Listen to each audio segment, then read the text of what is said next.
दुनिया में जो नहीं है, दुनिया में जो नहीं है, बुद्धिजीवी लोग दुनिया में जो नहीं है वो हमको बता रहे हैं, और अंधों को रात में सूरज दिखा रहे हैं। भीम बाबा ने सबको सजाया है, सबको गले लगाया है। भीम बाबा ने सबको सजाया है, सबको गले लगाया है। घटनी को बढ़नी कहे और बढ़ती उम्र बढ़ाए जी। उम्र जितनी ही हो रही घट रही है, लेकिन कहते हैं कि बस वो होते बढ़ रही है। तो घटनी को बढ़नी कहे, बढ़ती उम्र बढ़ाए और देखी अनदेखी करें, अनदेखी पछताए। दो आंखों को झूठी कह के झूठी मंत्र पिलाए और मन को मार माथ में मूरख तीसर मोह नेत्र बताए। ये तो दशा है। तो हमारे महापुरुष महामना रामस्वरूप वर्मा जी वो कहते हैं कि जिस बात को जानो उसी बात को मानो। इस जनपद के बाहर से आए हुए सभी आगंतुक वक्ता, प्रदेश तथा इस जनपद तथा अन्य जनपदों के सभी अर्चक पदाधिकारीगण,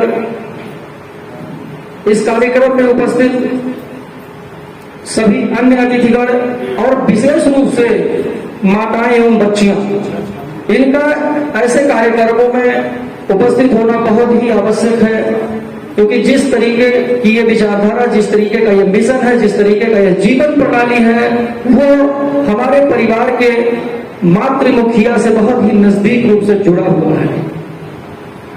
समाज में कुछ ऐसे मिथक हैं इस विचारधारा, इसके जीवन प्रणाली को लेकर के, जिसके बारे में मैं बहुत ही संक्षिप्त रूप में अपने विचार व्यक्त करना चाहूंगा कि हमें इस बात को समझना है कि यह केवल विरोध और नकारात्मक विचारधारा नहीं है। ज्यादातर लोगों को यही समझ में आता है कि यह विचारधारा, यह मिशन, यह जो क्रांति है वो केवल एक नकारात्मक विचारधारा है, यह एक विरोध की विचारधारा है, लेकिन ऐसा नहीं है। हमें कुछ न करने के साथ बहुत कुछ ऐसी चीजें करनी है जो कि आपके जीवन प्रणाली से जुड़ी हुई है। यह केवल एक विचारधारा नहीं बल्कि एक जीवन प्रणाली है जो सिखाती है कि हम और आप कैसे एक वैज्ञानिक सोच डेवलप कर सकते हैं, कैसे यथार्थ चीजों में विश्वास कर सकते हैं और ऐसा करके अपने जीवन को कैसे समृद्ध बना सकते हैं। आप इस बात को समझिए कि जो चीजें नहीं करनी है उसे वो दूसरे स्थान पर है। पहले जो चीजें करनी है हमें उन्हें स्वीकार करना होगा, और ऐसा कोई भी कार्य जिससे प्रत्यक्ष रूप से हमारा कोई लाभ न जुड़ा हो, हमारा कोई स्वास्थ्य न जुड़ा हो, हमारा कोई भविष्य न जुड़ा हो, हमारा कोई बचत न जुड़ा हो, हमारा कोई निवेश न जुड़ा हो, ऐसे कार्य करने का क्या अर्थ प्रतीत होता है। मैं एक उदाहरण के माध्यम से आपको बताना चाहूंगा कि यदि किसी बच्चे का एग्जाम हो, अगले दिन एग्जाम हो, तो क्या वो एक दिन पहले किसी ऐसे कार्यक्रम में जाएगा जो मनोरंजन का कार्यक्रम हो? नहीं जाएगा, क्योंकि उसको ऐसा लगता है कि कल मेरी परीक्षा है और यदि मैं परीक्षा के बजाय आज मनोरंजन के कार्यक्रम में जाऊंगा तो मेरा कल का परीक्षा जो है वो अच्छा नहीं होगा। ऐसी स्थिति में यह जब नजदीक होता है तब बहुत ही मजबूती से पता चलता है, लेकिन जब ऐसा कोई तात्कालिक कारण नहीं होता है तो हम सभी लोगों को ये नहीं पता चलता है और अपने जीवन में ऐसे अनुत्पादक अवैज्ञानिक कार्य करते हैं जिसका हमारे स्वास्थ्य, हमारे जीवन, हमारे बचत, हमारे निवेश, हमारे समृद्धि से कोई लेना देना नहीं होता है। तो हमें ऐसे कार्यों को अनावश्यक कार्य मानते हुए छोड़ना होगा और केवल वही कार्य करना होगा जिसका संबंध हमारे समृद्धि से हो, हमारे परिवार के स्वास्थ्य से हो, हमारे परिवार के निवेश से हो, उसके भविष्य से हो और उसके समृद्धि से जुड़ा हुआ हो। ऐसा करके आप यकीन मानिए कि जब इन कदमों पर आप आगे बढ़ेंगे तो धीरे धीरे स्वतः आप समाज के उन लोगों से अलग और पृथक होते हुए जाएंगे जो ऐसी धारणा, ऐसे विश्वास, ऐसे जीवन क्रांति और मूल्यों में विश्वास नहीं रखते हैं। तो बस केवल हम सभी लोगों को यही मानना है कि यह केवल विचार, जो क्रांति है, जो जीवन प्रणाली है, वो विरोध की नहीं है, बल्कि तरक्की है, सकारात्मक है, कुछ करने का है, कुछ मानने का है, कुछ आगे बढ़ने का है, तो हमें इन सभी बिंदुओं को अपने जीवन में उतारना होगा। और दूसरी तरफ हम इसे कैसे अपनाएंगे, तो सबसे पहले हमें स्वयं अपने आप को बदलना होगा। यह इसका जो है पहला चरण और कदम है। अपने आप को इस विचारधारा के अनुरूप बदलना होगा, इसके मूल्यों को, इसके विश्वास को, इसके निर्देश को अपने जीवन में, अपने कार्य में, अपने व्यवहार में उतारना होगा।